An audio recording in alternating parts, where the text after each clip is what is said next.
Hello दोस्तों, आपका ज्ञान शुक्ला लर्निंग में स्वागत है। दोस्तों, आज के वीडियो लेक्चर में हम एक महान शिक्षाविद, समाज सुधारक, जिनकी माता की मृत्यु उनके जन्म के 9 महीने बाद ही हो जाती है, जिन्होंने बच्चों के मनोवैज्ञानिक पहलू का गहन अध्ययन किया और कोमल मस्तिष्क पर अधिक बल न पड़े, इसलिए विद्यालय में औपचारिक रूप से जाने से पहले बच्चे की खेल खेल में शिक्षा देने से परिचित कराया। इन्होंने बहुत सी कठिनाइयों के बाद भी एक ऐसा मुकाम हासिल किया जो किसी भी शिक्षाविद के लिए एक सपना हो सकता है। जी हाँ, हम बात कर रहे हैं महान शिक्षाविद फ्रॉबेल की, जिनके पिता एक पादरी थे। तो चलिए अपना वीडियो लेक्चर स्टार्ट करते हैं। लेते हैं पहली स्लाइड। पहले हम जानेंगे फ्रॉबेल का जीवन दर्शन। फ्रॉबेल का पूरा नाम फ्रेडरिक विल्हेम अगस्ट फ्रॉबेल था। इनका जन्म 21 अप्रैल 1782 दक्षिणी जर्मनी के गांव ओवरसीज में हुआ था। उनके पिता पादरी तथा माता सामान्य गृहिणी महिला थी।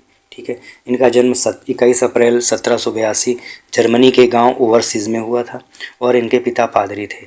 तो अगर इनके पिता पादरी थे तो उस घर का माहौल कैसा होगा आप समझ सकते हैं, धार्मिक रहा होगा। ठीक है, नेक्स्ट लेते हैं। 15 वर्ष की आयु में इन्हें वनरक्षक के साथ कार्य करने का अवसर मिला। यहीं से उन्हें प्रकृति से प्रेम हो गया। शुरुआती दौर में इनकी शिक्षा की व्यवस्था अच्छी नहीं हो सकी क्योंकि इनके पिताजी पादरी थे जो अपने काम में व्यस्त रहते थे। तो इसी दौरान इन्होंने क्या किया, 15 वर्ष की आयु में एक वनरक्षक के यहाँ नौकरी कर ली, जिससे इनको जंगलों में और प्रकृति के संपर्क में आने का मौका मिला, जिससे प्रकृति प्रेमी हो गए। 17 वर्ष की आयु में उन्होंने अपने भाई के साथ जैना विश्वविद्यालय में प्रवेश लिया, परंतु धन के अभाव में अध्ययन न कर सके। 17 वर्ष की आयु में इन्होंने क्या किया, जैना विश्वविद्यालय में प्रवेश लिया, लेकिन धन की कमी के कारण ये अपना ये क्लास पूरा नहीं कर सके। नेक्स्ट लेते हैं। 1813 में सेना में भर्ती हो गए तथा 1814 में बर्लिन म्यूजियम में सहायक क्यूरेटर के पद पर नियुक्त हुए। जैसा कि हम शुरू से देख रहे हैं, इनका जीवन क्या बहुत उतार चढ़ाव से भरा हुआ है। 1813 में इन्होंने क्या किया, सेना में नौकरी कर ली, लेकिन वहाँ पर मन नहीं लगा, सेना की नौकरी छोड़ दी। और 1814 में इन्होंने क्या किया, एक म्यूजियम में नौकरी कर ली। ठीक है, चलिए लेते हैं हम नेक्स्ट स्लाइड। 1817 में कीलाउ में उन्होंने एक विद्यालय की स्थापना की। ठीक है, नेक्स्ट लेते हैं। 1826 में विल्हेम होप सिस्टर नामक अत्यंत संपन्न युवती से विवाह किया। इसी दौरान इन्होंने एजुकेशन ऑफ मैन नामक पुस्तक भी लिखी। बाद में कीलाउ से जर्मनी वापस लौट गए और विद्यालय से पूर्व की शिक्षा पर काम किया। 1826 में इन्होंने अपनी शादी करी। जिस युवती से इनकी शादी होती है वो अत्यंत क्या थी, अमीर थी। उसका नाम क्या था, विल्हेमिन होफ सिस्टर। ठीक है, उसके बाद क्या करते हैं, कीलाउ से अपना वापस लौट जाते हैं और विद्यालय में पूर्व की शिक्षा, जिसको हम केजी बोलते हैं, जैसे आपने भी अपने क्लास में केजी की एजुकेशन प्राप्त करी होगी, तो केजी को क्या बोलते हैं, किंडरगार्टन, पूर्व की शिक्षा पर काम किया। 1837 में इन्होंने किंडरगार्टन की स्थापना की। 1852 में इस महान शिक्षा शास्त्री का निधन हो गया। 1837 में क्या करते हैं, किंडरगार्टन की स्थापना करते हैं और 1852 में इनका निधन हो जाता है। चलिए लेते हैं अपने नेक्स्ट स्लाइड। अब हम बात करेंगे फ्रॉबेल के दार्शनिक सिद्धांतों के। पहला सिद्धांत है एकता का सिद्धांत। ये अपनी शिक्षा में एकता को बहुत महत्व देते थे। जैसे ये कहते थे, जिस तरह एक पूरा जो शरीर होता है या पूर्ण किसी व्यक्ति का पूर्ण व्यक्तित्व होता है, वो सभी अंगों को मिलाकर होता है। जब सभी अंग ठीक ढंग से काम करते हैं, उनका विकास अच्छे ढंग से हुआ होता है, तो उस व्यक्ति का व्यक्तित्व कैसा है, अच्छा होता है, निखर कर आता है। ठीक है, दूसरा है विकास का सिद्धांत। ये कहते हैं कि जब व्यक्ति या बच्चा अपने आप से खेलता है, उसके जो अंग प्रत्यंग अपने आप से कार्य करते हैं, क्रियाशील रहते हैं, तो उसका क्या होता है, विकास होता है। और विकास जब होता है तो व्यक्ति का संपूर्ण व्यक्तित्व निखर के आता है। इसलिए कहीं ना कहीं आप विकास के सिद्धांत में एकता का सिद्धांत पा सकते हैं। नेक्स्ट है आत्मक्रिया का सिद्धांत। इनके अनुसार बालक शिक्षा में अपने आप से क्रियाएं करता है। और आप जानते हैं कि शिक्षा क्या होती है, व्यक्ति की अंतर्निहित शक्तियों का विकास होता है। जब व्यक्ति अपने अंतर्मन से कार्य करता है, क्रियाएं करता है, तो उसकी जो शक्तियां होती हैं वो अपने आप से प्रकट होती हैं, निखर कर आती हैं कि बच्चा क्या करना चाहता है, उसके अंदर क्या शक्ति है। अब हम बात करेंगे फ्रॉबेल की पुस्तकें की। Education of Man, pedagogics of kindergarten, Mother Play और Nursery Song, Education by Development, ये इनकी क्या है, किताबें हैं। चलिए अब लेते हैं अपनी नेक्स्ट स्लाइड। अब हम बात करेंगे फ्रॉबेल के शैक्षिक सिद्धांत की।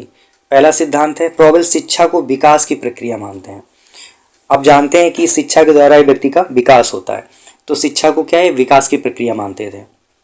नेक्स्ट है, फ्रॉबेल का मानना था कि जैसे एक बीज में संपूर्ण वृक्ष छिपा रहता है, उसी प्रकार प्रत्येक बालक में पूर्ण व्यक्ति छिपा रहता है।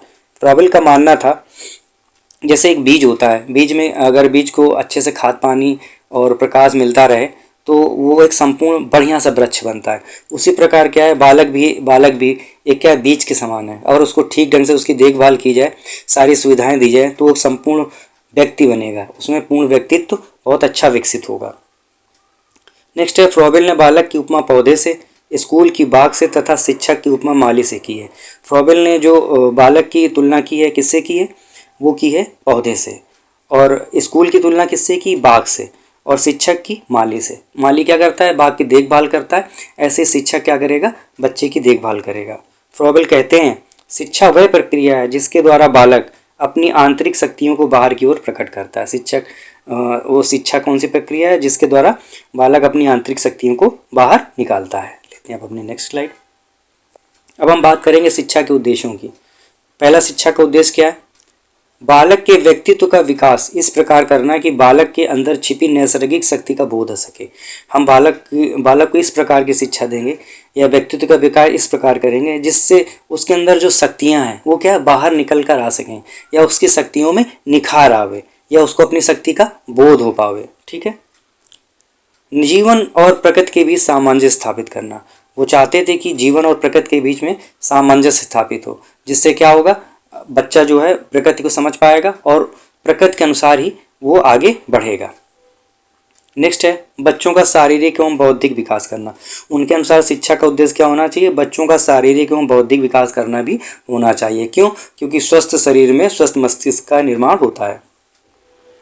नेक्स्ट है, मनुष्य में संकल्प शक्ति का विकास करना तथा बच्चों का सामाजिक विकास करना। वो चाहते थे कि मनुष्य में संकल्प शक्ति का विकास हो तथा बच्चों का सामाजिक विकास हो। इसीलिए किंडरगार्टन में क्या होता है, उन्होंने किंडरगार्टन पद्धति में जो उनकी खोज थी उसमें कुछ उपहार रखे थे और कुछ खिलौने थे जिनसे बच्चे क्या करते हैं, साथ साथ खेलते हैं, जिससे उनमें क्या होती है, सामाजिक भावना का विकास होता है। दोस्तों अब हम बात करेंगे पाठ्यक्रम की, तो लेते हैं अपनी स्लाइड। पाठ्यक्रम, धार्मिक निर्देशन, क्योंकि इनके पिताजी पादरी थे और घर में धार्मिक माहौल रहा था, तो धार्मिक निर्देशन को अपने पाठ्यक्रम में शामिल करते हैं, क्योंकि धर्म के द्वारा ही नैतिक शक्तियों का विकास होता है। दूसरा है प्राकृतिक अध्ययन, गणित, भाषा, कला, बागवानी, हस्तकौशल आदि, ये अपने पाठ्यक्रम में शामिल करना चाहते हैं। अब हम बात करेंगे शिक्षण विधि की। खेल द्वारा शिक्षण ये प्रधानता देते हैं। फ्रॉबेल ने 4 वर्ष से 8 वर्ष तक की बालकों की शिक्षा के संबंध में विचार व्यक्त किया और उनके लिए किंडरगार्टन प्रणाली का विकास किया। चूँकि वो खेल द्वारा शिक्षा के समर्थक थे, उन्होंने किंडरगार्टन पद्धति का विकास किया था, तो वो इसी विधि द्वारा शिक्षण चाहते थे, या शिक्षण विधि बालकों को शिक्षा देना चाहते थे। तो ये था दोस्तों हमारा टॉपिक फ्रॉबेल। आशा करते हैं आपको समझ में आया होगा। धन्यवाद।